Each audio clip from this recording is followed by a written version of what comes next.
Հարգելի հայրենակիցներ, բարև ձեզ։ Այսօր ձեր հետ միասին կշարունակենք խոսել Իրանում զարգացող իրավիճակի մասին։ Շատ կարևոր մի քանի նոր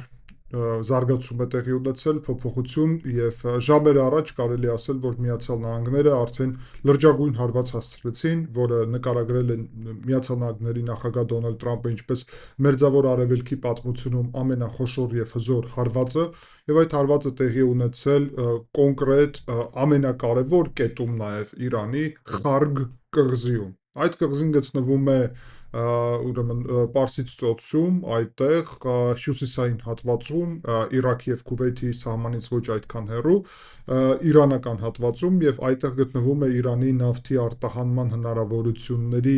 փաստացի 80-90%-ը, այսինքն դա ամենակարևոր բաղադրիչն է Իրանի նավթի արտահանման, որը զուգահեռ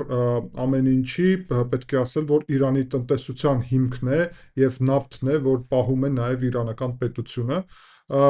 եւ կարևորը այն է, որ Միացյալ Նահանգների նախագահ Դոնալդ Տրամպը իր հայտարարությունում կոնկրետ նշում է, որ հրաման է տվել չհարվածել այդ հարվածի ժամանակ նավթի արտադրության միջոցներին եւ արտահանման միջոցներին, այսինքն տնտեսական բաղադրիչին։ Հարվածներ են տեղի ունեցել միայն ռազմական եւ ծովային ուժերի ենթակառուցվածքներին, որոնք գտնվում են այդ կղզու վրա։ Բացատրեմ, թե սա ինչ նպատակ ունի, այսինքն Միացյալ Նահանգները ոչնչացրեց փաստացի բոլոր ռազմական օբյեկտները եւ Դոնալդ Տրամպը ասում է, որ սրանով մենք ցույց տվեցինք, որ մենք հանգիստ կարող ենք հարվածել նաեւ Իրանի նավթի այս Խարգ կղզու ամենակարևոր կետին, եւ եթե դա անեն, ապա Իրանի նավթի արտադրությունը, արտահանումը, բոլոր այդ հնարավորությունները եւ ուստի Իրանի տնտեսության ամենակարևոր հիմնարար մասը ուղղակի կոչնչացվի։ Եվ դրանից հետո նույնիսկ Իրանը չի ունենա հնարավորություն ապահովել իր այդ թվում գյուղատնտեսությունը, այդ թվում ջրի հետ կապված հարցերը, որովհետև շատ այդ հարցերին պետք են կամ նավթից պատրաստած բենզին, դիզել եւ այլն, կամ պետք են գումարներ, որ կարողանա գնի ինչ-որ բան միջազգային շուկայից, այդ թվում գյուղատնտեսության ուղղությունով։ Այսինքն Իրանի համար նավթը եւ այդ ուղղությունը դա կենսական նշանակություն ունեցող է եւ հարվածը նավթի այդ ամբողջ ենթակառուցվածքների վրա փաստացի կոչնչացնի Իրանի պետության ոչ միայն հիմա, այլ ապագայում էլ երկար տարիների ընթացքում հնարավորությունը առհասարակ նավթի ուղղությամբ որևէ քայլեր անի եւ զարգացնի։ Այսինքն այդ թվում պետք է ասել, որ Միացյալ Նահանգները եւ Իսրայելը այն նպատակով չեն ուզեցել հարվածել նավթի ենթակառուցվածքներին եւ դեռ շատ սահմանափակ են դա առել միայն Թեհրանի հատվածում, բայց ոչ թե արտադրության, այլ պահեստին են հարվածել, այսինքն դրանով փորձում են հիմա խոչընդոտել զինված ուժերի հնարավորությունը, բասիջների, այսինքն տիտուշկաների հնարավորությունը, բայց դեռ չեն հարվածում ամբողջ ուրեմն ենթակառուցվածքային համակարգին եւ տնտեսական բաղադրիչին, որը գալիս է նավթի արտադրությունից եւ նավթը գիտեք գազի արտադրության հետ զուգահեռ բան է, այսինքն միասին է տեղի ունենում, ուստի նավթի եւ գազի եւ սա ունի մեկ կոնկրետ պատճառ, իրանք հստակ ասում են, որ եթե եւ երբ որ հուսով են Միացյալ Նահանգները Իրանում իշխանությունը փոխվի,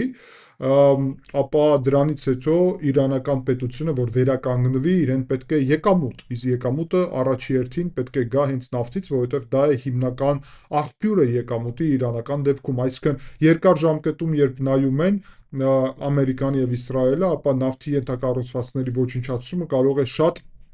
ծանր զարգացում լինի առհասարակ։ Բացի դրանից, իշխանափոխության դեպքում այդ նավթի պաշարները արդեն կգնան դեպի միջազգային շուկա եւ հստակ կարող եմ ասել, որ դա կբերի նրան, որ նավթի գները կտրուկ կնվազեն։ Վենեսուելային այսպես ասեմ, ռուսական-չինական ազդեցությունից ազատագրելու, ճիշտ է, այդքան էլ դեռ ժողովրդավարություն այնտեղ չկա, բայց ինչ որ քայլեր նույնիսկ այդ առումով արվեցին, այդ թվում քաղաքացիական ուրեմն հասարակությունում ազատեցին ձերբակալածներին, քաղաքական ընդդիմության ներկայացուցիչների եւ այլն, բայց ընդհանուր առումով Իրանում նաեւ տեղի ունեցողը Վենեսուելայի հետ զուգահեռ, իսկ առաջ տեղը աշխարհում նավթի պաշարներով ունի հենց Վենեսուելան, ճիշտ է, որակը վատն է այդտեղ, բայց նաև երկրորդ տեղը կարելի ասել, որ զբաղեցնում է Իրանը եւ դա կբերի նրան, որ Ռուսաստանի, եթե Իրանն էլ ազատագրվի, Ռուսաստանի նավթի արտադրությունը, այսինքն Ռուսաստանի տնտեսությունը կհայտնվի լուրջ խնդիրների առջև։ Տեսեք, հիմա Միացյալ Նահանգները ժամանակավոր, որովհետև նավթի գները $100 են հասել, թույլ տվեցին ռուսական նավթի գնումներ միջազգային առումով, այսինքն պատժամիջոցները ժամանակավոր հանեցին։ Որևէ մեկը կարող է ասել, որ սա նպաստում է Ռուսաստանին։ Մյուս կողմից պետք է ասել, որ այս պայծրությամբ դա ավելի իրականում նպաստում է հենց Միացյալ Նահանգներին, որտեղ Միացյալ Նահանգները, որ մենք խոսել ենք ձեր հետ միասին դրա մասին, հա, պատերազմը երկար այստեղ շարունակեն, այսինքն որտեղ ժամանակ է պետք, այսպիսի արագ ստիպված որ չլինի Միացյալ Նահանգները ներսի ճնշման պատճառով, որ պատերազմը արագ ավարտի, դրան պետք է այն, որ նավթի գները չլինեն շատ եւ շատ բարձր, այսինքն եթե գնա հասնի ամենաբարձր կետին $140-ին եւ դրանից հետո ել ավելի աճի 150-200 $, ապա աննկարագրելի ճնշում կլինի այդ առումով Միացյալ Նահանգների վրա, որովհետև դա կազդի ուտելիքի գնի վրա, ուրեմն պարենի գնի վրա, վառելիքի գնի վրա, շատ բաների գնի վրա, առասարակ կյանքի գնի վրա ամբողջ աշխարհում եւ շատ բարդ կլինի իրականում, եւ սաղ պետությունները, բոլոր պետությունները կսկսեն դիմել ուրեմն հենց Միացյալ Նահանգներին, որ իրանք փոխեն մոտեցումը այդ առումով։ Ուստի Միացյալ Նահանգներին պետք է ապահովել Վենեսուելայի շնորհիվ, նաև Ռուսաստանի ժամանակավոր պատժամիջոցները հանելու շնորհիվ, որ Իրանում իրանք կարող են ավելի երկար շարունակել այս ռազմական գործողությունները, որովհետև ռեժիմի փոփոխությունը օրակարգում, իսկ դրա համար գործող ռեժիմը շատ պետք է թուլանա։ Եվ ուստի այստեղից է գալի այդ զգուշացումը, բայց ինչ կապ ունի այս ուրեմն կոնկրետ որոշումը ստեղծված իրավիճակի հետ։ Եվ շատ ուղիղ այստեղ ասեմ, որ Միացյալ Նահանգների նախագահը ասաց, որ եթե Հորմուզի նեղուցում Իրանը որևէ խնդիրներ ստեղծի, ապա եւ շարունակի փորձել փակել Հորմուզի նեղուցը, ապա Միացյալ Նահանգները հստակորեն կհարվածեն Խարկ կղզու նավթի ենթակառուցվածքներին եւ մնացած Իրանում էլ նավթի արտադրության ենթակառուցվածքներին։ Սա սարսափելի հետևանքներին կբերի Իրանի համար, ինչպես արդեն ասացի, երկար տարիների չէ, նույնիսկ տասնամյակների ընթացքում ենթադրում եմ, եւ հաշվի առնելով դա, իհարկե, դա շատ վտանգավոր է։ Մյուս կողմից պատճառը ինչու՞մ է։ Միացյալ Նահանգները ուզում են Հորմուզի նեղուցով ապահովեն շարունակաբար ուրեմն մատակարարումները նավթի դեպի միջազգային շուկա եւ ապահովեն դա նաեւ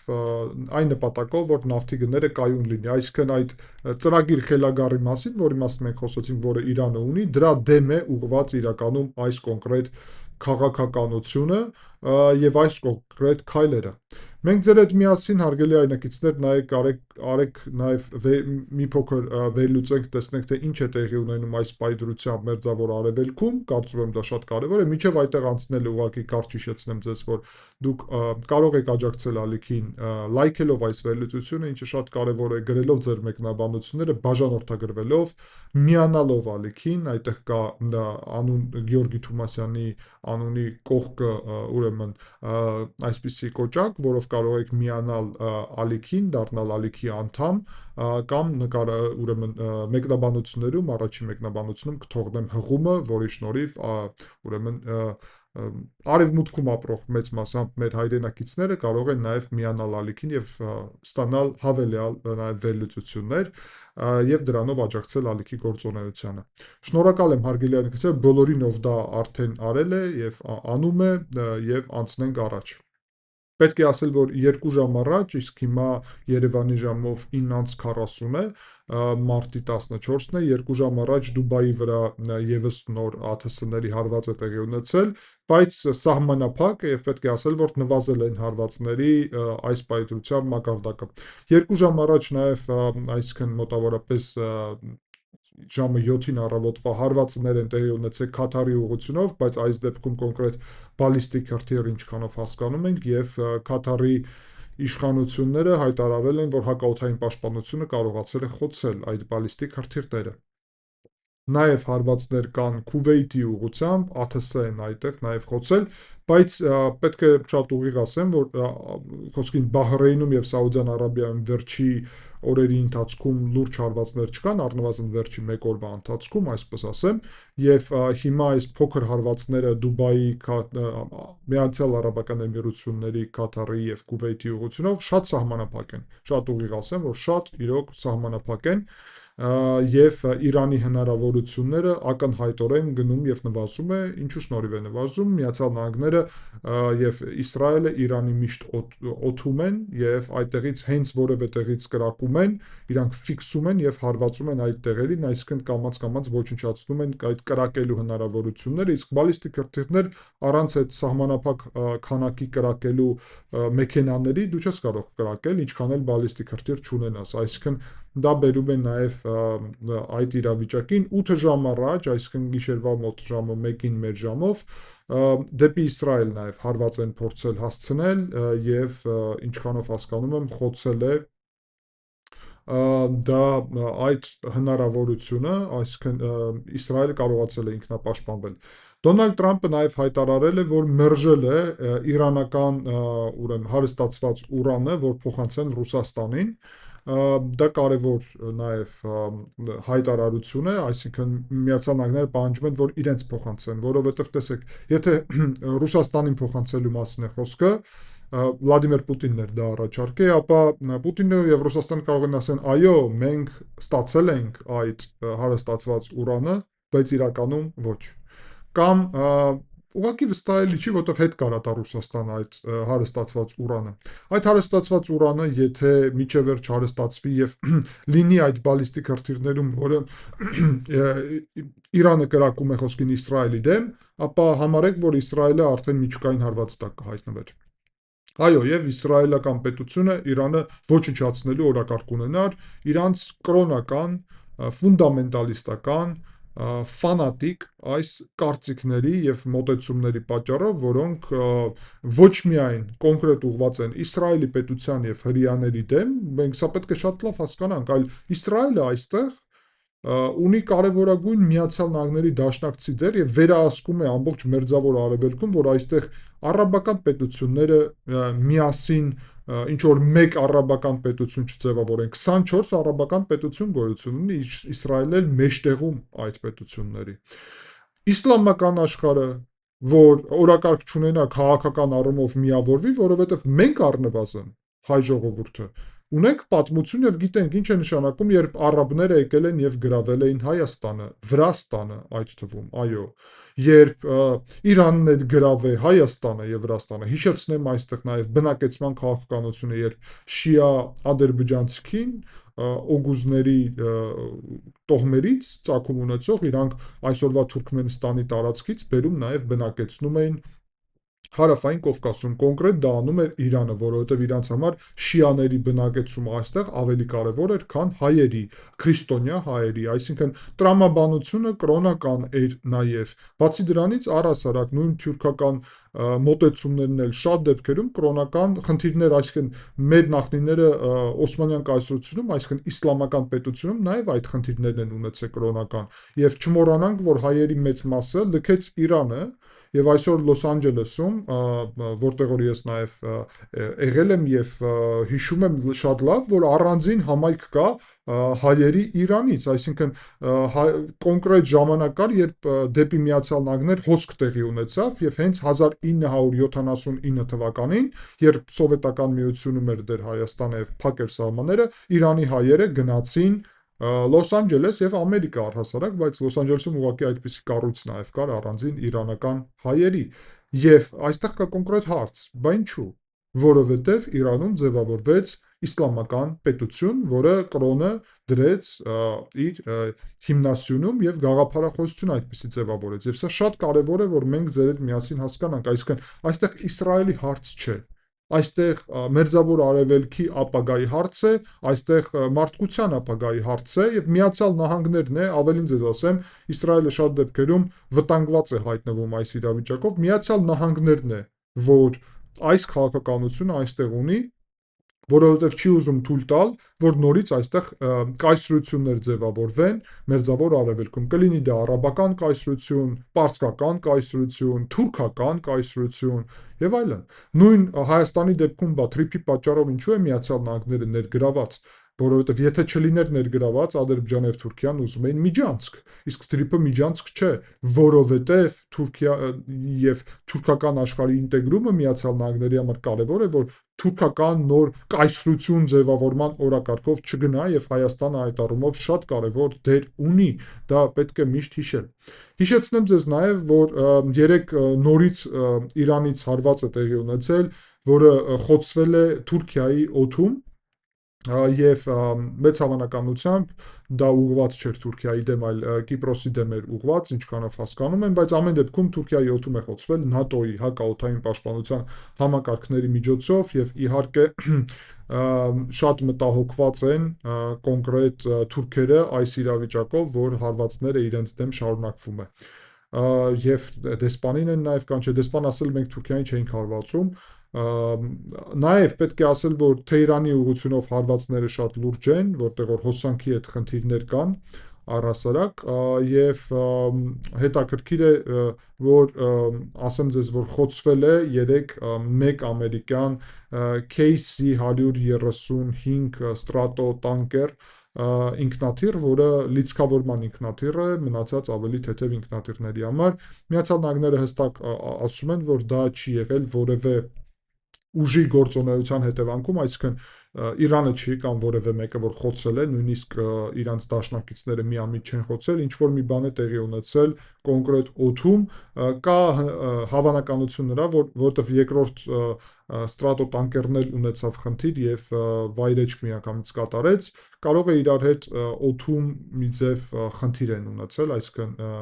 շատ են իրար մոտեցել եւ այլն, չգիտենք դեռ հստակ, բայց կտեսնենք եւ կիմանանք այդ ուղղությամբ զարգացումները։ Պետք է նաեւ ասել, որ ըստ վերջի տվյալների Մոջտաբա Համենեին, այսինքն այսօրվա այդպես կոչված հոգևոր առաջնորդը, Համենեի որդին, որը դարավ հոգևոր առաջնորդ, հիմա ինքը վիրավորված է եւ այդ պատճառով որևէ վայրում իրան չեն կարող գտնել եւ նույնիսկ իր առաջի եւ այս պայծրությամբ վերջի հայտարարությունը արվել է միայն սոցիալական ցանցերում տեքստային տարբերակով, այլ ոչ թե խոսքին տեսա ուղերձի կարգավիճակով եւ կան տեղեկատվություններ, որ ինքը հիվանդանոցում է եւ վիրավորված է շատ լուրջ, դրա մասին խոսում են նաեւ Միացյալ Նահանգների եւ ուրեմն Իսրայելի աղբյուրները եւ ընդհանուր առումով հարգելի այնիկներ նաեւ կարճ անդրադառնամ Լիբանանում ստեղծված իրավիճակին, ասեմ ձեզ, որ Հայաստանի արտաքին գործերի նախարար Արարատ Միրզոյանը խոսել է Լիբանանի իր գործընկերի հետ եւ այդտեղ նշվել է նրա մասին, որ իրոք բարդ իրավիճակ է ձևավորվել, Հայաստանը, որ աջակցում է Լիբանանի սուվերենության տարածքային ամբողջականությանը, բայց իրոք իրավիճակը մի փոքր այլ է հիմա, այսինքն տարածքային ամբողջականության խնդիր չէ, բայց Իսրայելը ընդլայնել է հարավային միջև Լիտանի գետը այդ հատվածը եւ խորացրել է այդ հատվածը, հիմա նաեւ ներառում է Լիտանի գետից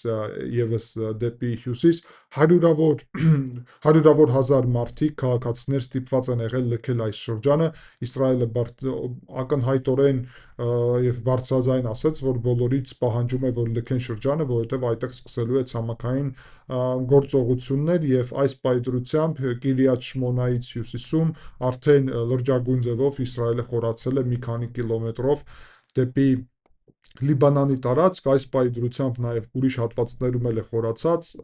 3-4 հատվածում մոտավորապես եւ նախատեսվում է շատ ավելի մեծ գործողություններ, օդային հարվածներ է Իսրայելը շարունակում այս ուղղությամբ եւ նախապատրաստում է հիմք մեծ ցամաքային գործընթացի համար։ Հարվածներ են տեղի ունենում նաև Բեյրութում, մայրաքաղաքում, ճիշտ է, մեծ մասամբ միայն հարավային շրջանում, Բուրջ Համուդի ուղղությունով, որտեղ որ հայեր են ապրում, մեկ հարվածի մասին կար տեղեկատվություն, եթե մեր դիտողների շարքերում կան նաև հայեր ուրեմն Բեյրութից, Լիբանանից, ապա հուսով եմ, որ ամեն ինչ լավ է ձեր մոտ եւ կգրեք նաև մեկնաբանություններում, թե արդյոք դա իրականություն է, որ Բուրչամուդում էլ մեկ հարված կար, ես տեսա հոլովակ եմ նաև տեսել այդտեղից եւ այդ պատճառով կարծում եմ, որ այո,